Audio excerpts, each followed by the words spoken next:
had the time to do anything for Mother Ghana all your life. This year, March, is the Ghana month. Yehwɛ kwan sɛ ye bibi bo ɔman sɛ nyɛ hwe koraa baabi a wotene mpɔtam hɔ no siesie hɔ anyɛ hwe koraa mantu nwura ngu abɔnten.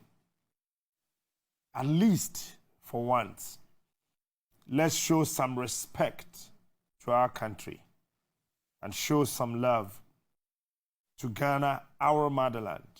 Nobody will come from nowhere to build Ghana from us. It's a lie. The European countries, the Americans, the Australians will give us grants. It's a way of psychologically enslaving us.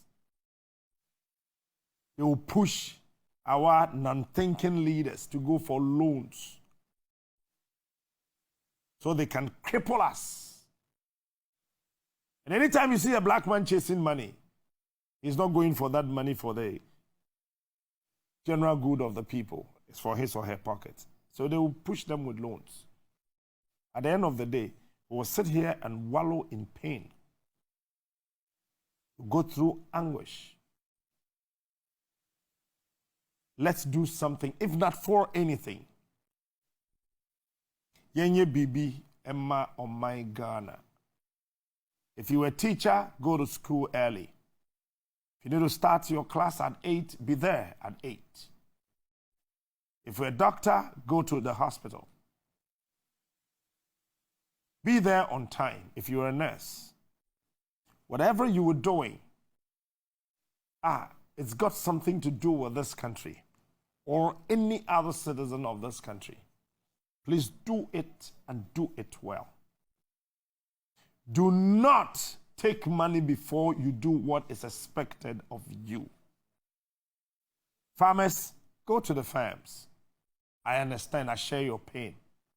Seriously difficult for you going through this hustle and tussle every day.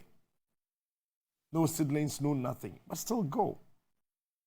It is better to start with little than to sit aloof waiting for the huge one to come, of which you can't tell exactly when it is going to come. Let's begin to do something for Mother Ghana. We can do it. This is smartable. It is possible and it is smartable. We can do it. Smartable ni smart. Namde IBLE. Possible. Namayan smartable. Any dictionary BM pacho. We can do it and we can make Ghana a better place.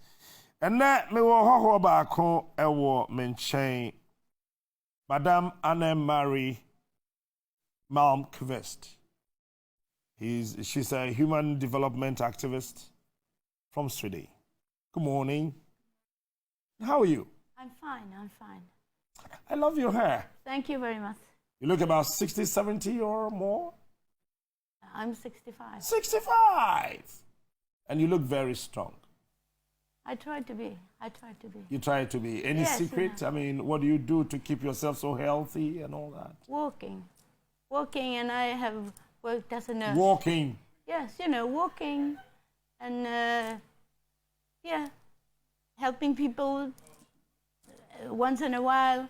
And in my professional life, I have been a nurse for 45 years.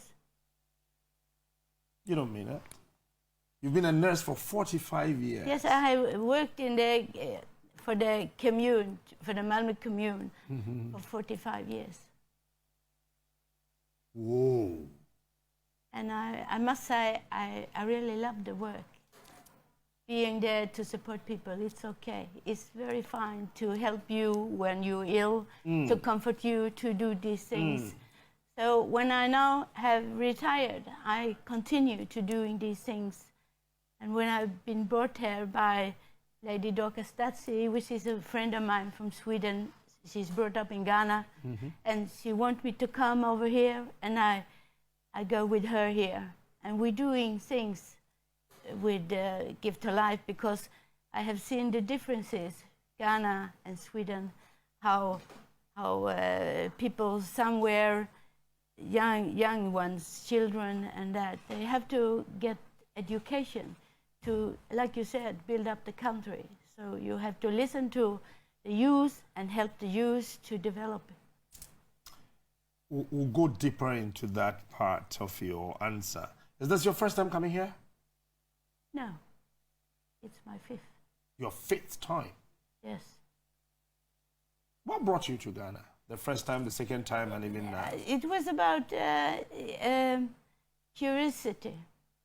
I've been asked if I would like to join her and meet her family, Dorcas, I mean, and I did. And I find hospitality here, and I be nice treated, and you know, it's like a family home. So I go back and forward, and also working with the organization she's a founder of. Were you told any weird story about Africa, Ghana? Of course not. Okay. Why should I? I love to come here, so why should I disgrace the country? I don't want to. Maybe I can do something comparable and tell something about how the society in Sweden do, or what the Ghanaians. I don't know much about the Ghanaian system, but what I have seen is that a lot of poor people. We also get poor people in Sweden, but the society take care of them because we paying some high taxes from our incomes, and there is levels for what goes to the elderly care and the schools and like that. So it's kind of a solidarity. So if you have a big salary, you pay more, and if you have a low or maybe no income at all, you still can send your children to school to get up to university level. Even when you don't have anything, you don't earn anything at the end of the month. So you get, yeah, you know, if you don't have it, it's not common that people don't have anything or don't do anything, because it's something wrong to say that people don't do anything. If you're unemployed, you have to search for work, and you have to do things, you have to do, educate yourself, maybe change. If there's no work in that specific thing you won't like to do, you can do something else. So that is how the system works, you know. They encourage you to do that, but they don't encourage you to starve. So they encourage you to do things, and in the meantime, they're taking care of your children and like that. So that is the tax every worker pay every month on their salary. Also on the pension, you paying the tax, because you have the system is upbuilt on that.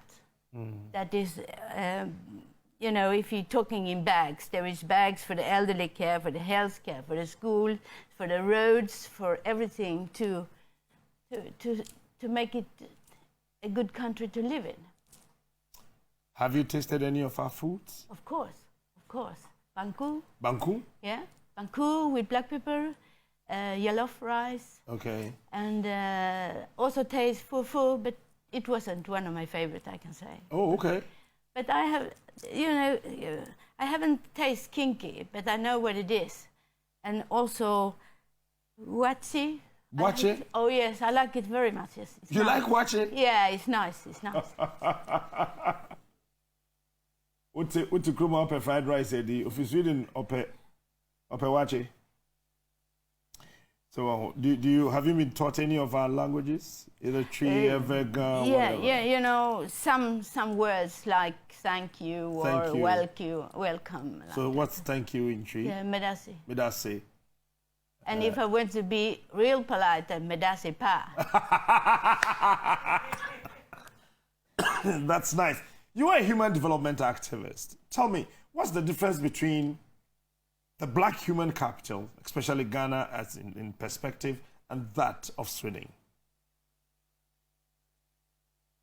In Sweden, we have what we call a middle class. Okay. You know, you're not poor, you're not rich, but you survive and struggle. But what I've seen in Ghana, otherwise you have a lot of money, big houses, cars and like that. Or you have almost nothing. So that is what I have seen. And I think it's a pity. And I also seen, you know, they're building nice houses, but they don't think of the structure to come there. The roads, the first day, time I was here, you know, where they drove me from the airport to Comet, you know, like that, up and down in the road. So that was an experience. We don't have it that way in Sweden.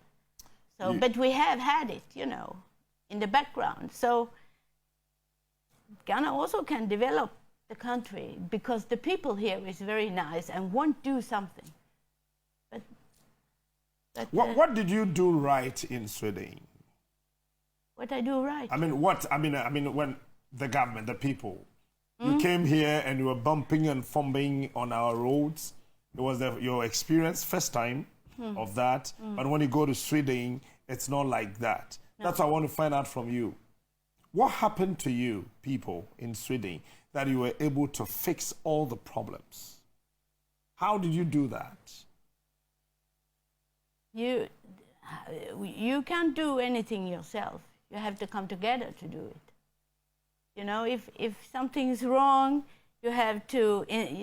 I understand you mean more with roads and like that. So, if we in Sweden think we should change something, we go together and vote for the right politicians which fits our minds.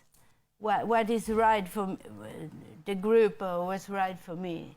So then we vote and change the government and they move out and the new one moves in. But it's like everywhere else, politicians, they are what they are. But the system in Sweden, it works. It's upbuilt on solidarity.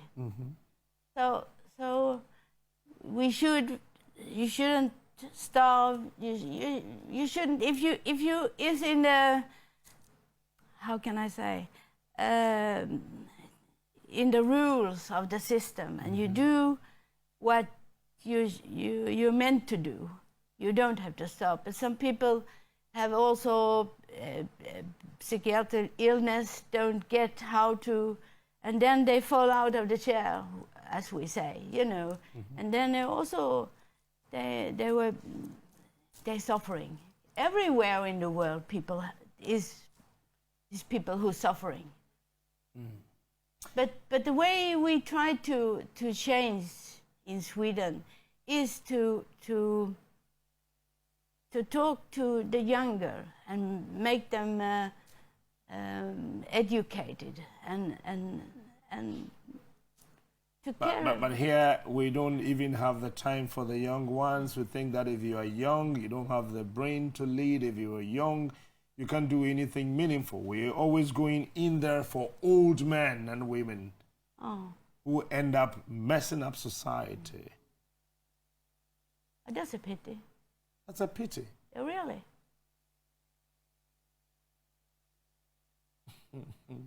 That's a pity.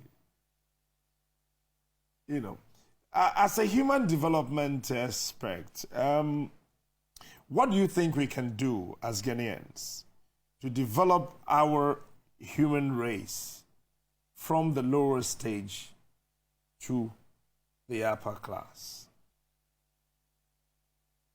Yeah, the first thing you have, I also been told that people don't live, you know, everybody I have met here is very happy and talking, you know, if you have water, if you have beans and rice and whatever it is, you share what you have. But I think the difference is that where the money is not where the people is. So if you have money, they don't use the money on the right way. I don't know if in Ghana you pay tax for your incomes, for example. I don't know if you. Yeah, we do pay taxes. Yeah. Okay. So that is the regime or the politicians have to help to raise the country, because if you pay tax, the tax is the cost for the country. So that is what I see you should do. You know, talking to the youth, but I think people struggle a lot here also because they have to. People struggle a lot here. Yeah, they struggle because today they're hungry. They also have to be hungry. They're hungry tomorrow too. So when you have struggled along with your salary, so you can feed your wife and your children or your husband, whoever works in the family, it's always, when the day is over, it's a new struggle day next day. That is what I've seen. So we are always going through struggles. No, of course. To survive. I have no solution, I can say.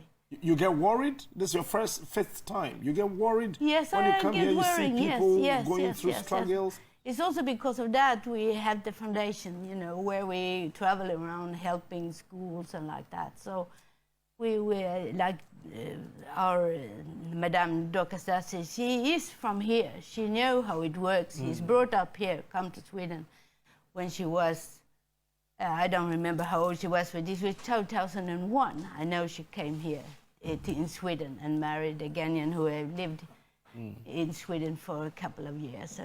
And then she wanted to pay back to her country, and then she raised the funds, and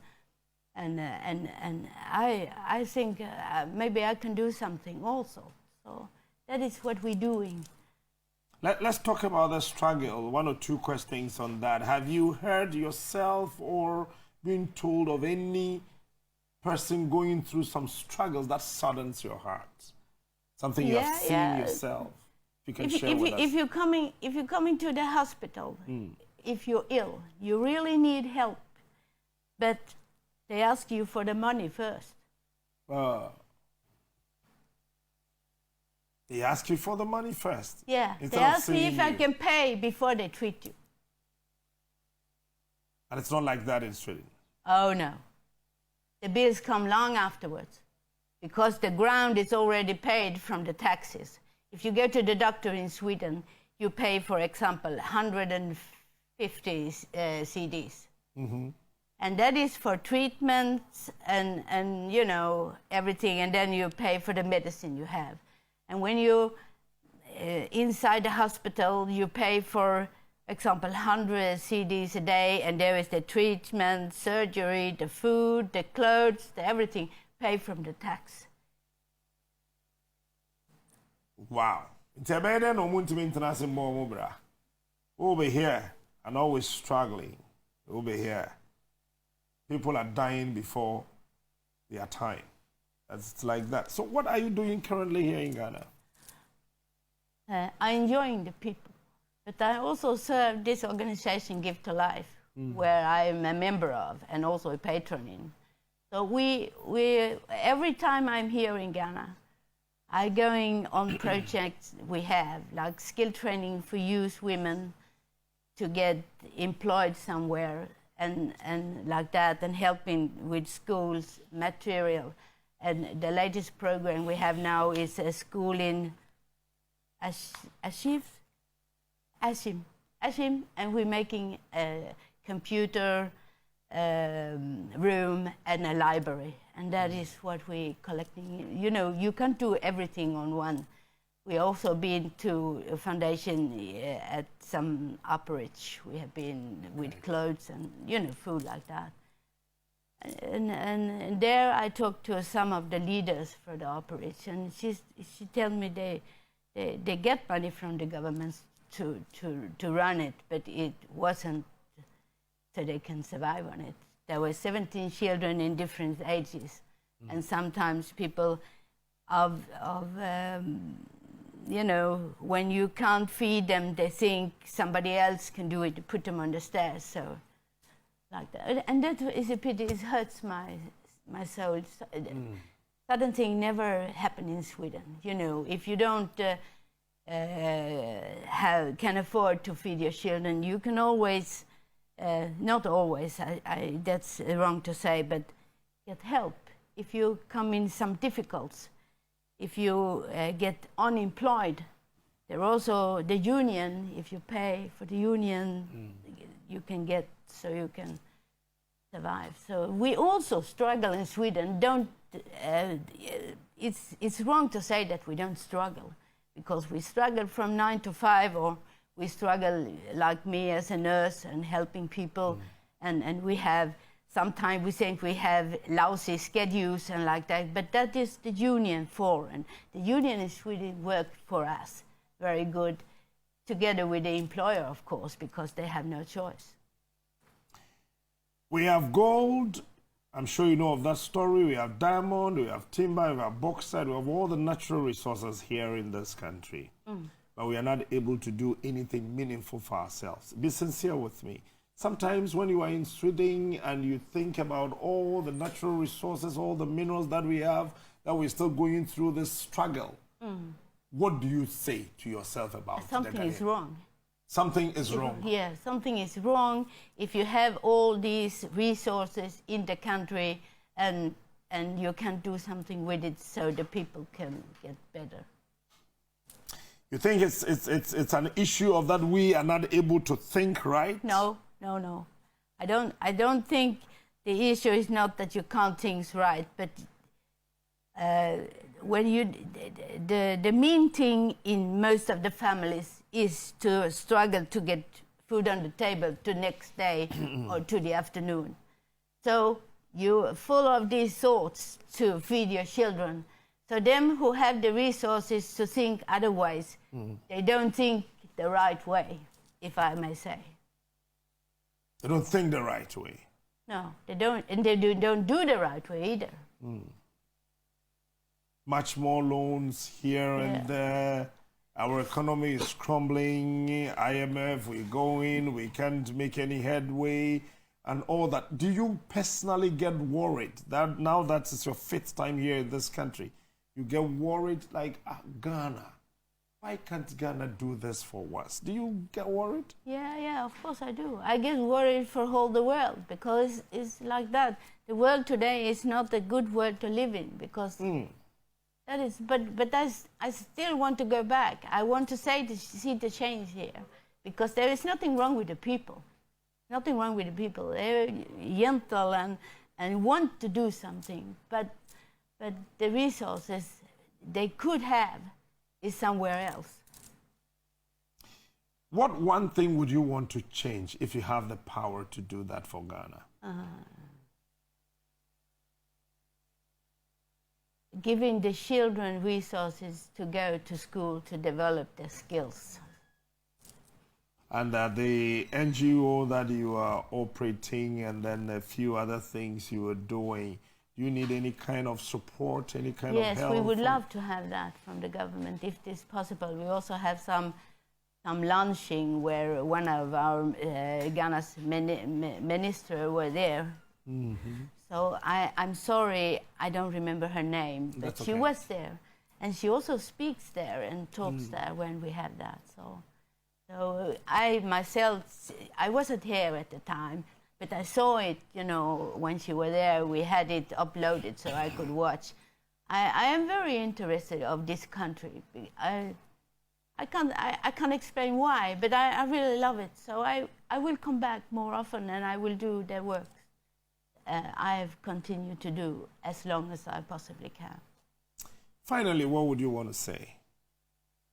I would like to say I will greet Mr. and Mrs. Kwanzaa in coming to have me there, and also to my I used to say my sister, Lady Dorcas Datsy, who had invited me to this thing. And I also want to say, if somebody would like to support Give to Life from the government or from any other places, so we would be very, very grateful if they would like to do that.